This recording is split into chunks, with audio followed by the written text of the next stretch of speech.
What's up, everyone? Welcome back to another episode of UFC Casuals. As we're recording this, it's the night before UFC 286 with the trilogy of Leon Edwards and Kamaru Usman. A lot more good fights on this card as well. We won't waste any time. We're going to get straight into it. It's talking about the main event, Edwards and Usman, the trilogy. What do you make of this fight? What do I make of it? I mean, we all saw how that second fight went, right? Yeah. Where, it's Usman domination. He's up 3-1. He's winning the fifth round too. He's going to win 4-1 on every scorecard. And then out of nowhere, boom, head kick, out cold. First time Usman's ever been knocked out. It really was a headshot from the gods. And this fight will be different, though, I think. There was another first in that second fight as well. Leon got the first takedown on Usman in his career. A lot of history was made that night for Leon. I don't know if he'll be able to do it as swiftly as that again. I don't think Usman's going to get caught like that. And I don't think Leon can rely on that one crazy head kick to win it all again. I know he keeps saying, "Oh, headshot, whatever," in the press conferences, all that stuff, but I don't think he can rely on that winning him a fight again. I think he's going to have to do everything in his power to keep this on the feet because obviously Usman's a much better wrestler, and striking is where he has the advantage. That is very true, and it's the one advantage that Edwards does have in this fight. I think a major factor in that second fight between these two men, it was in Utah. It was in Utah. Kamaru Usman trains in Colorado. He trains at altitude, team altitude. I mean, this guy is ready for 5-round wars, and he was in altitude, which Leon has never experienced before. I'm not saying that's an excuse for Edwards why he was sluggish and getting taken down, but I do think lack of altitude. He's in home turf here in London. He's going to have the crowd on his side. He's going to be ready for a 5-round war. I think he's going to pace himself much better. And I think he will stuff some takedowns. More takedowns this time than he did in that second fight because, he got into those later rounds, and it was like Usman was taking him down with ease. Yeah. I think that's another aspect that that's kind of slept on, the home advantage. I mean, he already has a lot of confidence going into this fight with how he's talking and everything. He's on top of the world right now, and he's gonna have the whole crowd behind his back. And I think that's kind of an underrated aspect of this fight is the mental side of it, because this is only Usman's second pro loss, and his first one was a long time ago. And I don't think he's going to be losing confidence. I think it actually might work to his advantage because in his first loss, it drove him to become a different fighter. It pushed him a lot more. So I wonder if this will give him some motivation going into this next fight. And then obviously with Leon on top of the world, so much confidence right now. Yeah, if you're Kamaru, you never want to get knocked out, right? Nobody wants to get slept. Nobody wants to lay flat on their back on the canvas, knocked out.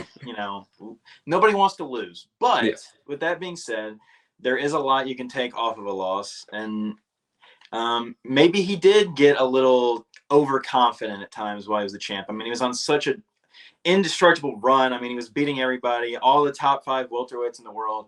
He was dominating, and one headshot and it changed everything. He's gonna be more cautious. I don't know if he's gonna be more cautious this time. Maybe blocking his head. I think Edwards needs to attack the body more. Maybe Kamaru's guard will be a little too high this time. He's gonna try so hard not to get headshotted this time that I think he's been susceptible to getting kicked in the body. I know in the Colby fights, Colby has some success kicking him to the body, and that's Edwards' bread and butter is those body kicks. So I think that's a major part of this fight that needs to be looked at. Yeah, there's a lot of interesting factors. I'll go ahead and mention the odds real quick, and then we'll get into our predictions. Yeah. Right now, Vegas has Usman as a minus 265 favorite, so they're leaning heavy on him. And then Edwards, he's at plus 190.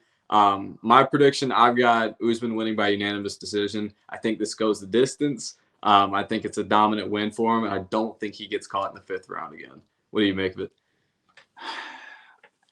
Listen, I so badly want Leon Edwards to win this fight. I think for the state of welterweight, it's big because what's the future for Kamaru Usman? If he loses, I think he definitely retires. And then if he wins, he might still retire.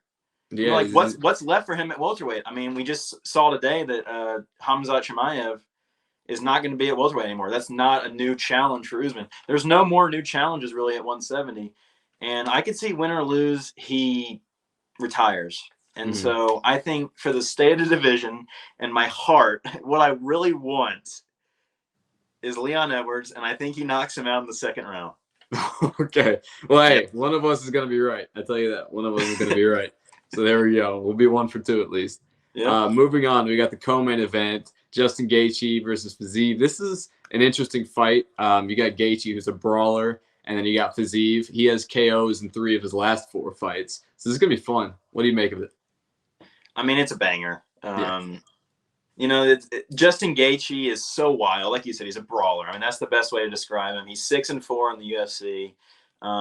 But when he goes out there, it's going to be a fight of the night contender. He's going to just throw down with no caution to the wind at all. He's got insane power. I mean, he's knocked down the likes of Michael Chandler and even Charles Oliveira in his title fight. He knocked him down. He's got insane power. But with that being said, I think in terms of overall striking, Rafael Fiziev is a little underrated in the lightweight division. He's working his way towards the top 5. I think he's number 6, right?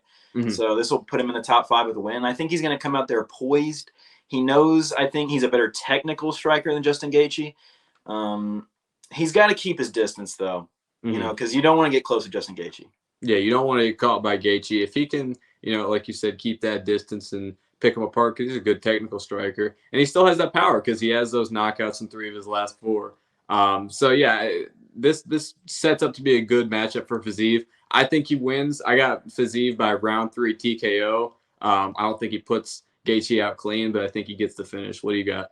Yeah, Gaethje is not someone who's easy to finish, Mm-hmm. And I think a big part of this fight is going to be the leg kicks for both men, really. Justin Gaethje's always had just such brutal outside leg kicks. And same with Fiziev. He likes to work the body with his kicks.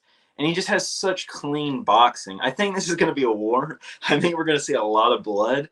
But both these guys are durable, so I actually do see it going the distance. I don't see anybody getting a finish, and I'm going to give it to Rafael Fiziev. I think he's going to have more clean striking, and I think he'll get the finish. I like it. Well, Vegas is on our side as well. They have Fiziev as a -250 favorite. Gaethje's going to this fight as a +180 underdog. So another pretty big difference in the lines. Vegas is leaning heavy on Fiziev. So we'll see how that plays out. Moving on, I'll let you take over for Nelson Barberena and Maya and O'Neal. I'll let you give the analysis on that. We'll both give our predictions. Okay, yeah. So Gunnar Nelson, it's a welterweight bout, right? He's taking on Brian Barberena. This is a classic matchup of, I feel like, submission offense versus striking. This fight was actually originally scheduled as Gunnar Nelson versus Daniel Rodriguez, right? So Gunnar Nelson, I don't think he's going into this fight saying anything new, because Brian Barberena is going to want to brawl just like Daniel Rodriguez would have. And Gunnar Nelson is a submission specialist. Jiu-jitsu is his bread and butter. He's going to want to take Barberena down. And Barberena is going to want no part of that, because in his last fight, he got subbed by RDA with ease. So I don't see this fight going well for Brian Barberena. I think it could be a quick takedown and submission. And I'm personally going to predict a round 1 submission for Gunnar Nelson. What about you, man?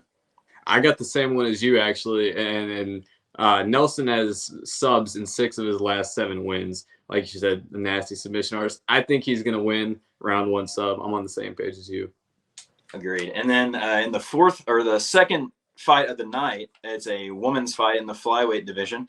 We got Casey O'Neill taking on Jennifer Maia. Jennifer Maia is someone who has fought the best of the best in this division. She's fought Valentina. She's fought everyone in that top 5. Win or lose, she's always put on a good showing for herself, in my opinion. And she's someone coming into this fight that, like I said, win or lose, she's a tough out for anybody. And with Casey O'Neill, she's young, she's undefeated. But with that being said, she's been injured. She's been out for, a long period of time, probably over a year now. She was someone who, many people thought could be a future champ as soon as this year. And so this injury has really been a big difference for her. You know, people I feel like have stopped talking about her, but she's fringe top 10, and Jennifer Maia is a top 10 opponent for her, and it's a tough comeback fight. I think there's going to be a lot of wrestling in this matchup. Both ladies are going to want to utilize their wrestling. Their striking is, I would say, a little average to even below average. It's not going to be like a stand war like we're going to get in the co-main. So with that being said, I'm going to go with the younger fighter here, Casey O'Neill. I think she's from Scotland too, so kind of a home match for her as well. And I think she wins by decision. Okay. I got decision as well, but I got my winning. I'm going with the underdog on the sports books. So yeah, 1 for 2 again. One of us is going to be right. But yeah, moving on to the fight that's kicking off UFC 286's main card. You got Marvin Vettori and Roma Dolidze. I'm excited for this one because I like Dolidze a lot. Some really nasty submissions, especially on the leg. He didn't finish the fights with submissions, his last two, but he used leg submissions to heavily damage his opponents in Phil Hawes and Jack Hermanson, and they were both nasty. So this guy is a scary guy to go up against for Marvin Vettori. However, Marvin Vettori has never been finished. So this is an interesting matchup for both these guys. We'll see who comes out on top here. Let's see. So yeah, Dolidze only has one pro loss so far in his career, and this is without the biggest test for him. He wants to move up and get higher in the rankings, potentially working his way towards a title shot. And right now, Vettori, he is a minus 275 favorite. He's a big favorite in this one. So if you're betting on him, probably not a bad bet. He's the big favorite here. However, I got Dolidze winning this one by a round 2 submission. I know he didn't get submissions in his last couple wins, but I think he does here. And I know Vittori's never been finished, but Vettori also has a great chin. He doesn't get knocked out very easily. So I think Dolidze is going to have to win on the ground. And I'm rolling with him. Vittori's a tough test for him, so I could very well see him losing this fight. But I got Dolidze by submission. What do you got? Yeah, man. I mean, I wrote down my notes. It's a lot of praising Marvin Vettori because he's so durable. He's tough to beat. I mean, the only person that's really beat him is Izzy and Whitaker, right? So like the tops of the division. Yeah. So this is a tough out. It's Roma Dolidze's first like really hard test. And but with that being said, I do want some new blood at the top of this division. So another kind of fight where, hey, maybe I'm going to pick with my heart instead of my brain. I'm going to go Roma Dolidze, and I think he wins by decision. I don't think he gets a finish, but I think he shows some great grappling and gets this win. Okay, I like it.